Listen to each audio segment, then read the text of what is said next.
రైతు బంధు సొమ్ము వెనక్కి రావటంపై చర్యలు. వ్యవసాయ శాఖ సంచాలకుడు గోపి.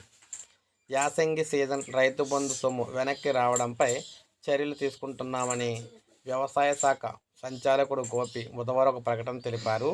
రైతులకు వేసిన డబ్బు మళ్ళీ సర్కారు ఖాతాలోకి అనే శీర్షిక అయితే మనకి సాక్షిలో వచ్చిందనమాట.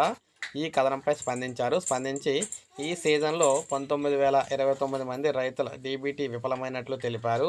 ప్రస్తుతం జిల్లాల వారీగా విఫలమైన వారి కేసుల లోపాలను కూడా సరిచేస్తున్నామని తెలిపారు. సరిచేశాక అర్హులైన రైతుల ఖాతాలోకి తిరిగి రైతు బంధు సొమ్ము జమ చేస్తామని పేర్కొన్నారు. కాగా లబ్ధిదారుల వినియోగంలో లేని బ్యాంకు ఖాతా, పంట రుణ ఖాతా నెంబరు ఇవ్వటం వల్ల రైతు బంధు సొమ్ము జమ కాలేదని కూడా స్పష్టం చేశారు. గతంలోనూ కూడా ఇలాంటి కేసులు నమోదయ్యాయని కూడా ఆయన అయితే వెల్లడించారన్నమాట.